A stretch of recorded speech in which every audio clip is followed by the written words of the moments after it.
श्री स्वामी समर्थ. ओम नमः शिवाय. हर हर महादेव. भगवान भोलेनाथांच्या कृपेने तुमच्या सर्व इच्छा मनोकामना पूर्ण हो.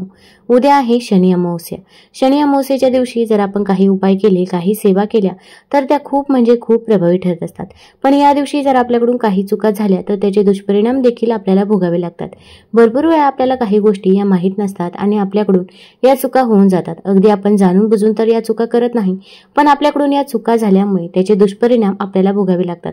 मग आपण म्हणतो की मी कितीही देवाची पूजा केली, सेवा केली तरी पण मला त्याचे फळ का मिळत नाही, उलट मला अनेक संकटांना सामोरे जावे लागते.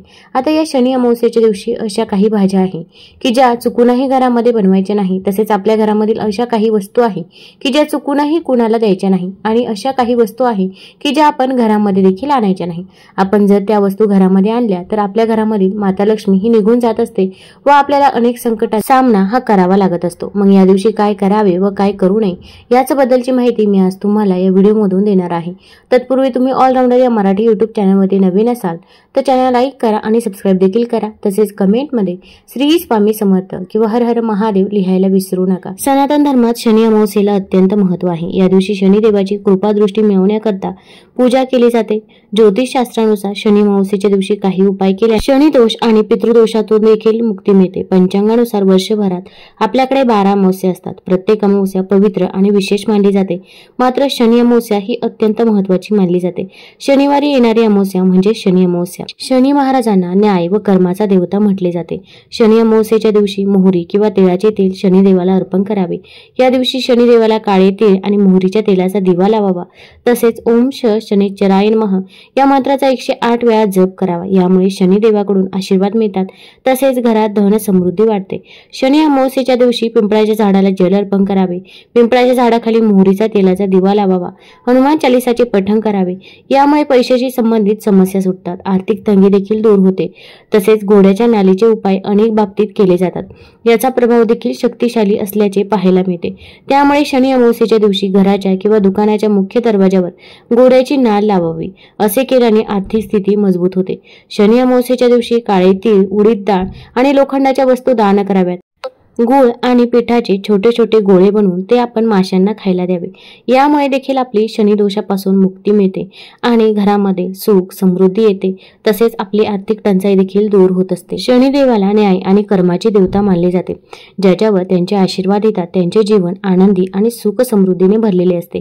तर ज्याच्यावर त्याची वाईट नजर पडते त्यांना अनेक संकटांना तोंड द्यावे लागते. शनिदेव हे न्यायाचे देवता असल्याने या शनी अमावस्येच्या दिवशी चुकूनही कोणत्याही गरीब, दुर्बल किंवा गरजू व्यक्तीचा अपमान करू नका.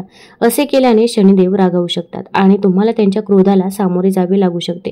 या दिवशी शक्य तितकी इतरांना मदत करा आणि सर्वांशी आदराने वागा.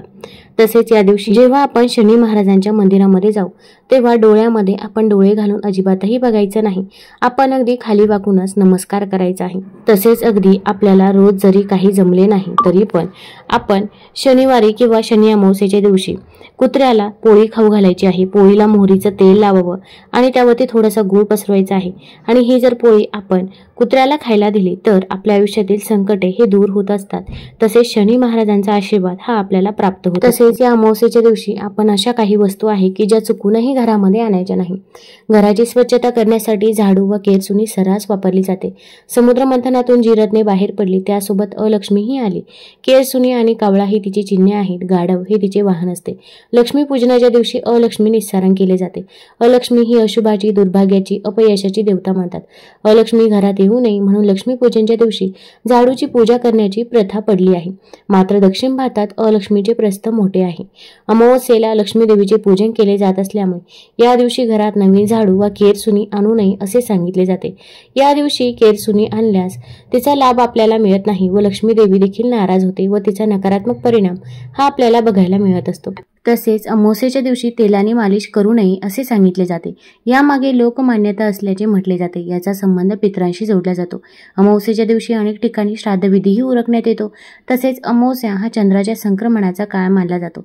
या दिवशी नकारात्मक ऊर्जेचा संचार अधिक असतो. त्याचप्रमाणे संक्रांतीला सूर्याचे संक्रमण होते. सूर्य संक्रमणाच्या काळातही नकारात्मकता वाढलेली असते. या काही कारणांसाठी तेलाने मालिश करू नये असे म्हटले जाते. तसेच आपली आजी देखील आपल्याला नेहमी सांगायची की जेव्हा पण अमावस्या असेल असेल तर तेव्हा तेलाने मालिश ही करायची नाही.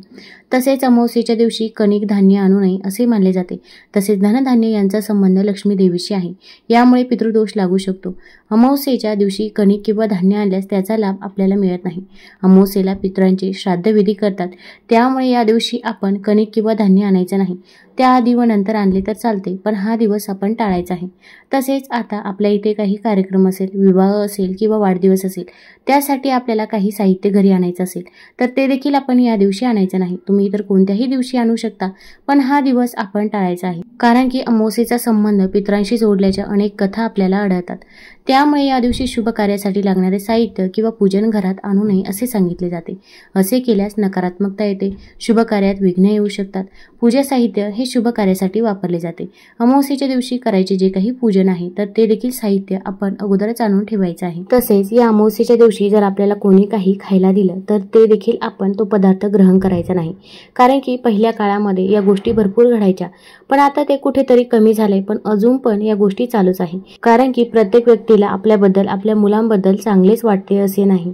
कारण की भरपूर व्यक्ती असे असतात की ते फक्त तोंडावरती गोडगोड बोलतात आणि त्यांच्या मनामध्ये देखील ईर्ष्या असते किंवा अगदी जलन देखील असते. त्यामुळे अशा व्यक्तींपासून आपण लांबच राहायचं आहे. या अमावस्येच्या दिवशी आपण जर कोणी सफेद रंगाचा पदार्थ असेल, मग सफेद पेढा असेल, सफेद बर्फी असेल, तर ती जर आपल्याला खायला दिली तर ती चुकूनही ग्रहण करायची नाही. विशेषतः तुमच्या घरामध्ये लहान मुलं असतात, त्यांना कोणी काही खायला दिलं तर ते लगेच घेत असतात. त्यांना देखील ही गोष्ट सांगून ठेवायची आहे. अगदी आपली खूपच जवळची व्यक्ती असेल तर अशा वेळेस आपण घेऊ शकता, पण शक्यतो तरी आपण या गोष्टी टाळायच्याच आहे. तसेच या दिवशी आपण कुणाच्याही इथे जेवण करू नये. आपल्या आसपास असे काही व्यक्ती असतात की ते दुष्कृत्य करतात किंवा इतरांबद्दल नेहमी वाईट बोलत असतात, पण ते व्यक्ती आपल्यासोबत चांगले बोलतात, चांगले राहतात, म्हणून आपण त्या व्यक्तींच्या संगतीत राहत असतो. पण या दिवशी अशा व्यक्तींच्या इथे जेवण आपण चुकूनही करायचं नाही. आपण जर असे केले तर आपण देखील पापाचे भागीदार होत असतो. तसेच या अमावस्येच्या दिवशी आपल्या घरामध्ये अशा काही वस्तू आहे की ज्या चुकूनही आपण कुणाला द्यायच्या नाही. तर त्यामध्ये मीठ असेल. मीठ हे साक्षात माता लक्ष्मी स्वरूप समजले जातं. जेव्हा समुद्र मंथन झालं होतं तेव्हा मीठ देखील माता लक्ष्मी सोबत आलं होतं, त्यामुळे मिठाला माता लक्ष्मी स्वरूप समजलं जातं. मीठ देखील या दिवशी आपण कोणालाही द्यायचं नाही. तसेच यासोबत या दिवशी धने देखील आपण कोणालाही देऊ नये. धने हे धनप्राप्तीसाठी खूप महत्त्वाचे समजले जातात. आपण या दिवशी जर धने कुणाला दिले तर आपल्या घरामधील माता लक्ष्मी ही निघून जात असते व आपल्या घरामध्ये अलक्ष्मीचा वास होत असतो. आपल्या घरामधील तांदूळ, मीठ, साखर या 3 वस्तू उलट संपण्याच्या अगोदर जर आपण आपल्या घरामध्ये आणून ठेवल्या तर आपल्या घरामध्ये कधीही धनधान्याची कमतरता ही भासत नाही आणि माता लक्ष्मीचा आशीर्वाद देखील आपल्यावरती सदैव असतो. तसेच या अमावस्येच्या दिवशी आपण दही देखील कुणालाही देऊ नये. आता संध्याकाळी तर आपण दही किंवा दूध कुणालाही देत नाही, पण या दिवशी अगदी सकाळी किंवा संध्याकाळी देखील आपण दही कुणाला द्यायचं नाही. आपण जर असे दिले तर आपल्या घरामध्ये धनहानी होण्याची दाट शक्यता असते. आता मग अमावस्येच्या दिवशी जर दाराजवळ कोणी काही मागण्यासाठी आले तर मग काय करावे? मग अशा वेळेस तुम्ही त्या व्यक्तीला अन्नदान करू शकता किंवा एखादा ग्लास भरून पाणी दिलं तरी पण चालेल, पण ती व्यक्ती दारातून तशी जाता कामा नये. तसेच या दिवशी दाराजवळ कुत्रा, मांजर किंवा कोणताही प्राणी आला तर त्याला देखील आपण हकलून लावायचं नाही. कारण की अमावस्येच्या दिवशी आपले पूर्वज हे पृथ्वीवरती येत असतात आणि ते कोणत्या ना कोणत्या रूपामध्ये आपल्या समोर येत असतात. त्यामुळे कोणत्याही प्राण्याला आपण या दिवशी हकलून लावायचं नाही. तसेच या दिवशी केस, नखे देखील कापू नये, दाढी देखील करू नये. आणि जर तुम्हाला लांबचा प्रवास करायचा असेल, कुठे तीर्थयात्रा करायची असेल तर ती अमावस्येच्या दिवशी आपण त्याला सुरुवात करायची नाही. अगदी तुम्ही तीर्थयात्रेवरती गेला आहात आणि तुमचा अगदी 3रा-4था दिवस असेल तर काहीही हरकत नाही, पण अमावस्येच्या दिवसापासूनच तीर्थयात्रेला आपण सुरुवात करायची नाही. अगदी आपल्याला जायचंच असेल तर अशा तुमच्या गावामध्ये जे काही ग्रामदैवत आहे तर त्याला एक नारळ फोडायचा आहे. तसेच आपण आपल्या गाडीला देखील एक नारळ फोडायचा आहे आणि त्याच नंतर आपण प्रवासाला सुरुवात करायची आहे. शक्यतो तरी या दिवशी लांबचा प्रवास आहे तर तो टाळायचा आहे आणि एखाद्या ठिकाणी अगदी आपण कधीही जात नाही तर अशा ठिकाणी तर आपण चुकूनही जायचं नाही. कारण की अमावस्येच्या दिवशी वातावरणामध्ये नकारात्मकता ही खूप मोठ्या प्रमाणामध्ये असते.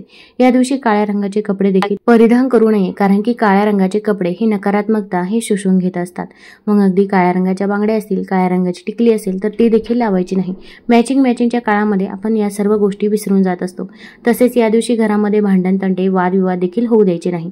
अगदी सासू सुना असतील किंवा जावा जावा असतील, यामध्ये जरी भांडणे झाले आणि त्यानंतर आपण पूजा सेवा करायला बसलो तर आपले लक्ष पूजेमध्ये लागत नाही. आपले संपूर्ण लक्ष त्या भांडणाकडेच असते. त्यामुळे या गोष्टीची आपण काळजी घ्यायची आहे. तसेच या दिवशी आपण घरामध्ये अशा काही भाज्या आहे की ज्या चुकूनही बनवायच्या नाही. आता या दिवशी मांसाहार तर पूर्णपणे वर्ज्य करायचं आहे. की आता भरपूर जणांना वाटते की श्रावण संपला आहे आणि नंतर गणपती देखील बसणार आहे, मग 10 दिवस आपल्याला मांसाहार करता येणार नाही. मग काही जण अगदी अमावस्येच्या दिवशीच मांसाहार करत असतात. तर असं चुकूनही करायचं नाही. अगदी बाहेरून व्यक्ती घरामध्ये मांसाहार करून आली तरी पण आपण जी काही पूजा करतो, सेवा करतो, तर त्या पूजेचे फळ हे आपल्याला मिळत नाही.